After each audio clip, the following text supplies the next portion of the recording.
Alors dans ce cours, on va voir comment se servir de Ableton Live pour composer de la musique. Alors tout d'abord, il faudrait savoir un peu se servir du logiciel. Alors ça, c'est la barre des contrôles. Là, vous allez jouer votre composition musicale. Là, vous l'arrêtez. Là, vous enregistrez à partir d'un micro. Et là, je sais pas, mais on verra. Bon, là, vous activez la boucle. Ça veut dire que cette partie qu'on va mettre, une zone ici, voilà, c'est cette partie-là. Si on appuie sur ce bouton, elle va se jouer en boucle. Et si on n'appuie pas sur ce bouton, elle ne va pas tenir compte de la boucle qu'on a mis. Donc la boucle, c'est ici, et vous la déplacez là. Donc ça, c'est la vue. Vous avez vos pistes MIDI et audio. Vous cliquez là pour la voir. Et ici, c'est la vue où vous avez les vues avec différentes pistes, mais pour gérer le volume. Et les effets VST, on verra plus tard. Donc, on va revenir sur cette vue-là. Et on va rajouter un instrument, par exemple un piano. Donc, par exemple, je veux ajouter un grand piano. Donc je vais prendre le grand piano qui est dans Sounds et je vais le glisser-déposer sur la piste MIDI. Donc ici, j'ai un tas de réglages. Ça, c'est pour rendre le son un peu plus brillant, plus profond. Ça veut dire si le son il est plus, il y a plus d'harmonique ou moins d'harmonique. C'est juste ça. Bon, vous pouvez régler le son du piano. En gros, c'est ça. Si on clique sur, on va sélectionner les 4 premiers temps, ou plutôt non, les 8 premiers temps, ce sera plus simple. Clic droit, insérer un clip MIDI. Donc là, on a un clip sur lequel on peut ajouter des notes. On va double-cliquer dessus. Et là, il y a ce qu'on appelle un piano roll. Et ce piano roll va nous permettre d'insérer des notes. Alors par exemple, on va faire un accord de Do. Donc ça, c'est notre Do majeur. Voilà. On va ajouter la basse. Voilà. Donc là, par exemple, on a fait un accord de Do sur un piano.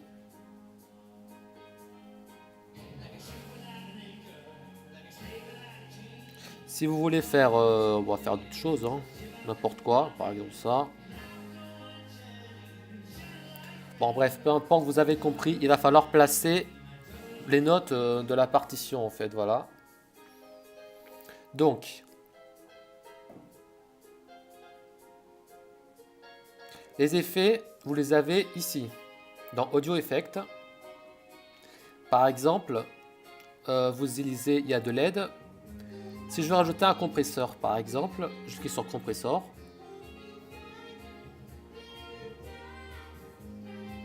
Je vais ajouter des effets à mon son. Par exemple, je vais ajouter le acoustique sur le piano.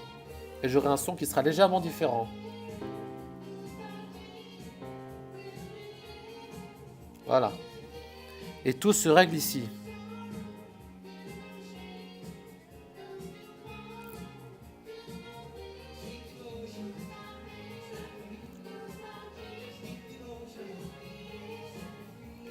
Donc là, ce sont des pistes MIDI, c'est-à-dire que ce sont des pistes où vous allez écrire à la main ou avec un clavier maître les notes de musique. Et ici, ce sont les pistes audio si par exemple vous enregistrez une guitare électrique, par exemple. Donc, on a vu comment éditer le signal MIDI. Maintenant, ici, c'est pour monter le son plus fort ou moins fort. Là, vous la mutez si vous voulez jouer que celle-ci en solo, par exemple. Et là, vous l'activez. Là, c'est le solo. Voilà. Et vous désactivez le solo en appuyant sur S. Bien. Donc ici, ce sont les différents sons d'instruments que vous pouvez ajouter sur les pistes MIDI. Ici, c'est pareil, sauf que c'est pour les boîtes à rythme et la batterie. Là, vous avez des instruments pareils pour le MIDI. Là, ce sont des effets que vous allez rajouter par-dessus les sons audio et MIDI. Là, pareil, sauf que là, c'est pour l'audio et là, c'est pour le MIDI. Là, ce sont les plugins que vous allez rajouter au logiciel. Donc, ils ne sont pas forcément de base, et moi, j'en ai. Voilà. Et là, ce sont des fichiers audio. Voilà, des boucles.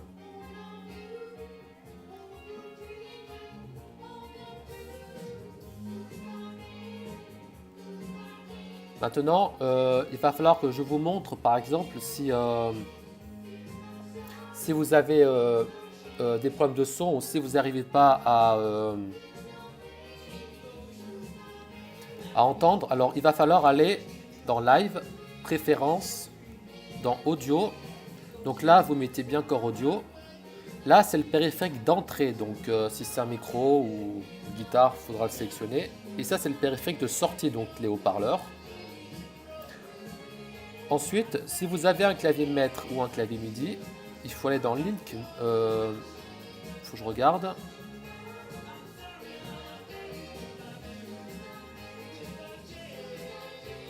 Ouais, c'est ça. Il faut aller là. Il faut mettre sa surface de contrôle. Moi, j'en ai pas, mais je vous montre ça ici. Et ici, il apparaît. Quand vous aurez fini votre musique, donc vous aurez composé, vous allez dans Live, exporter audio, vidéo. Donc Master, c'est pour toutes les pistes audio. Donc vous laissez comme ça. Et vous allez cliquer sur Exporter. Vous mettez soit en AIF, soit en WAV. Bon, ça c'est le type de format. Vous laissez tout par défaut, vous aurez une super qualité. Et vous faites Exporter. Et vous choisissez l'emplacement. Projet de test, dans Documents par exemple. Voilà. On a bien exporté notre piste audio.